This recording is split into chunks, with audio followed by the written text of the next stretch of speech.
السلام علیکم. ہم آپ کو لائیو ڈیجیٹل نیٹ ورک کی خصوصی نشریات ملاقات میں ہم آپ کو خوش آمدید کہتے ہیں. اس پروگرام میں طب و صحت کی ممتاز شخصیات سے ملاقات کے عنوان سے مہمان کے خیالات کو آپ تک پہنچاتے ہیں، لیکن مہمان کے خیالات سے ادارے کا متفق ہونا قطعی ضروری نہیں. اس سلسلے میں ہم پہلے ڈاکٹر کے ایم شرٹ general secretary PMA Sindh registered کا انٹرویو پیش کر چکے ہیں اور ادارے کی پالیسی کے مطابق پاکستان میڈیکل ایسوسی ایشن کے سابق مرکزی سیکرٹری جنرل ڈاکٹر مرزا علی اظہر کے اس حوالے سے ان کے خیالات بھی آپ کی خدمت میں پیش کر رہے ہیں. آئیے اب آپ کو ڈاکٹر مرزا علی اظہر سے ملواتے ہیں. پاکستان میڈیکل ایسوسی ایشن PMA اس وقت ملک میں 1948 سے اپنا وجود رکھتی ہے پاکستان میں، اور اس کا جو پہلا اجلاس ہوا تھا وہ 1948 میں فروری میں وہ چٹاگانگ میں ہوا تھا، اور اس اجلاس کی صدارت جو تھی وہ بابائے قوم قائد اعظم محمد علی جناح صاحب نے کی تھی، اور وہیں سے PMA اسٹارٹ ہوئی. اور اس کے بعد پھر PMA کی ایک باڈی نہیں بلکہ PMA کے تمام صوبوں میں PMA ایگزسٹ کرتی ہے، اور اپنی کارروائیاں اور اپنی جو جد و جہد ہے، اسٹرگل ہے، خاص طور پہ اپنے مریضوں کے لیے، خاص طور سے اس ملک میں میڈیکل کی پالیسی ہیلتھ پالیسی کے لیے، خاص طور پہ ڈاکٹروں کے مسائل کے لیے، ڈاکٹروں کی فلاح و بہبود کے لیے PMA کا اپنا ایک کردار، لمبا کردار ہے، جس کو تقریباً 74 سال ہو چکے ہیں.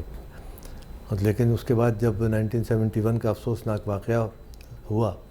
تو PMA ظاہر ہے کہ پاکستان میں رہ گئی، اور اس کے بعد دوسری والی جو تھی بنگلہ دیش میڈیکل ایسوسی ایشن بن گئی. تو ہم یہاں پاکستان میں چاروں صوبوں میں صوبائی برانچوں کے ساتھ، اور ہمارا PMA سینٹر جو کراچی میں سچویٹڈ ہے، PMA ہاؤس مشہور جگہ ہے کراچی کی،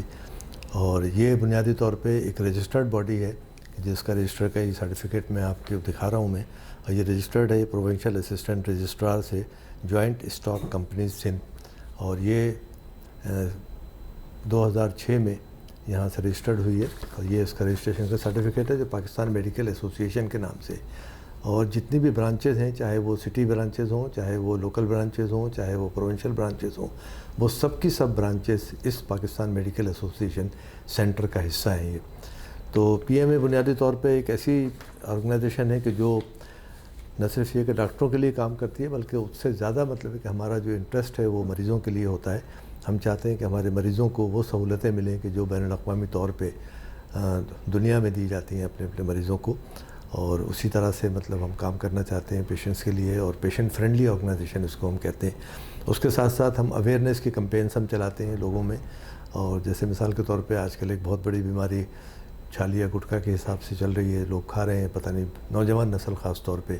اور منہ کا کینسر اس کی وجہ سے بہت زیادہ ہو رہا ہے. تو PMA نے بہت زیادہ اس کے لیے اسٹرگل کی، بہت زیادہ اس کے لیے کمپین چلائی میڈیا میں، اور اس کی وجہ سے ہمیں کچھ ہارڈشپس بھی دیکھنی پڑی، اس لیے کہ یہ مافیائیں جو ہیں بہت بڑی مافیائیں ہیں، اور ان مافیات سے لڑنا، ان کو منہ دینا، ان کے ساتھ مقابلہ کرنا بہت مشکل ہوتا ہے. بڑی دھمکیاں بھی ہمیں ملی، اور دوسرے بھی لالچ ہمیں دیے گئے کہ ہم ان کے ساتھ خلاف کام نہ کریں. لیکن ہم نے جو کام کرنا تھا PMA کے پلیٹ فارم سے وہ کیا، اور یہ آرڈیننس جو چھالیا اور گٹکا کا بنا ہے یہ ہماری PMA کی کاوش کی وجہ سے بنا ہے. یہ دوسرا یہ کہ ہمارے آفیسز ہیں پورے پاکستان میں. ہماری ایک برانچ جو ہے ہماری PMA سندھ ہے، اور PMA سندھ بھی رجسٹرڈ ہے اسی سرٹیفکیٹ جو میں نے آپ کو بھی دکھایا. اور کوئی بھی دنیا کی تنظیم جو ہوتی ہے اس کی ایک تنظیم ہوتی ہے، اس کا ایک آفس ہوتا ہے، اس کی ایک کیبنٹ ہوتی ہے، اور سب سے بڑی بات یہ ہے کہ اس تنظیم کا ایک کانسٹیٹیوشن، اس کا ایک آئین ہوتا ہے. تو یہ میں اس وقت آپ کو شیئر کر رہا ہوں اپنے ویورز کو کہ جو لوگ دیکھ رہے ہیں، یہ پاکستان میڈیکل ایسوسی ایشن سندھ کا آئین ہے کہ جس کی بنا پر یا جس آئین کے تحت ہمارے انتخابات ہوتے ہیں. اس میں شک نہیں ہے کہ پاکستان میڈیکل ایسوسی ایشن سندھ میں کچھ ایسے حالات رہے جبکہ اس کا جو وجود ہے وہ 1950s کے دور سے پاکستان میڈیکل ایسوسی ایشن سندھ جو ہے وہ اپنا وجود رکھتی ہے، اور اس کا ایک مین آفس صدر بازار میں 85 صدر حیدرآباد میں اس کا جو ہیڈ آفس ہے، ہیڈ کوارٹر ہے، وہ حیدرآباد میں ہے وہ.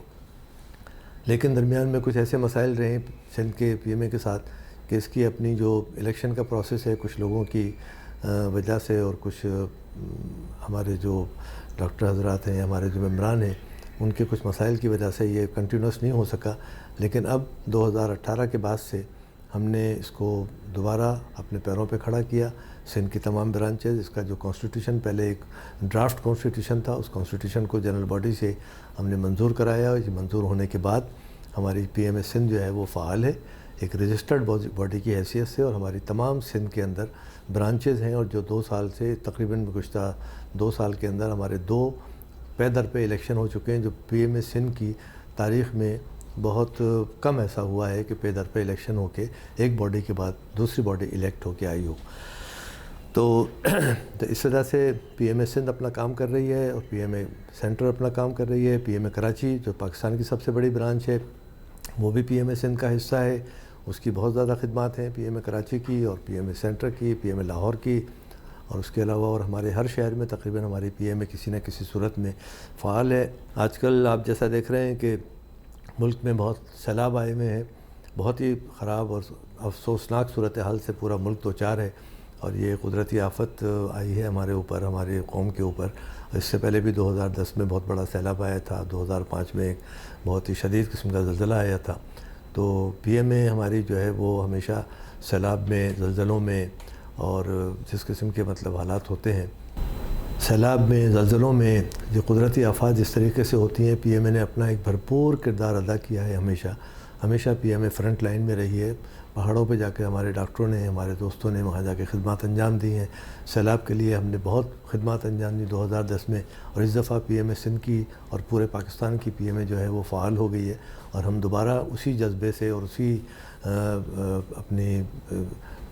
تمام تر صلاحیتوں کے ساتھ لوگوں کی خدمت کرنے کے لیے پی ایم اے پھر میدان میں اتر چکی ہے، اور پورے پاکستان کی جو پی ایم اے کی برانچز ہیں وہ فعال ہو گئی ہیں، اور اپنے جو دکھی بہن بھائی ہیں، ہمارے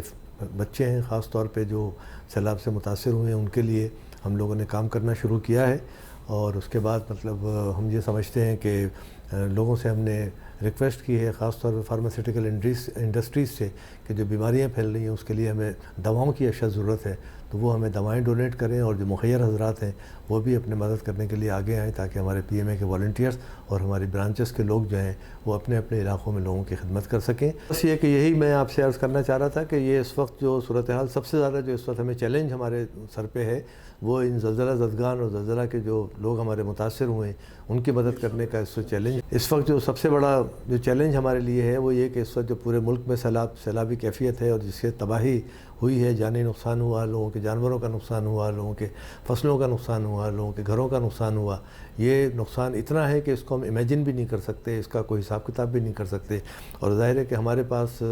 جو ریسورسز ہیں ہماری بہت لیمیٹڈ ہیں۔ اس کے علاوہ بھی بہت ساری انجمنیں اور دوسری آرگنائزیشن کام کر رہی ہیں، لیکن پی ایم اے کے والنٹیئر، پی ایم اے کی برانچز، پی ایم اے کے تمام لوگ جو سینئر حضرات ہیں مطلب اس میں میدان میں آ چکے ہیں، اور انہوں نے اپنے آپریشن جو ہیں مستقل جگہ پہ شروع کر دی ہیں، مقامی لوگوں کی مدد سے، اور وہاں کے ہمارے مدد سے، جو ہمارے ڈاکٹرز وہاں کام کر رہے ہیں ان کی مدد سے کام شروع کر دیے برانچز کے لوگ ہیں۔ تو میری اپیل ہے اپنے قوم سے، اپنے مخیر حضرات سے، کہ وہ اگر اپنا کوئی حصہ پی ایم اے کے ساتھ اس میں ڈالنا چاہتے ہیں تو ہم بس بول کے ویلکم کہیں گے ان کو، اور دعا کرتے ہیں اللہ تعالیٰ سے کہ جو یہ مصیبت آئی ہے اس سے ہمارے لوگوں کو جلد چھٹکارا ہو، اور ان کے لیے اچھے دن دیکھنے کو ملے ان کو۔ ناظرین، یہ پروگرام آپ کو کیسا لگا؟ اپنی قیمتی رائے کا اظہار کمنٹ سیکشن میں ضرور کریں، اور اب تک ہمارے یوٹیوب چینل کو لائک اور سبسکرائب نہیں کیا ہے تو ضرور کر لیں۔ رپورٹ سراج الدین امجدی، کیمرہ مین لیاقت اللہ کے ساتھ، خدا حافظ۔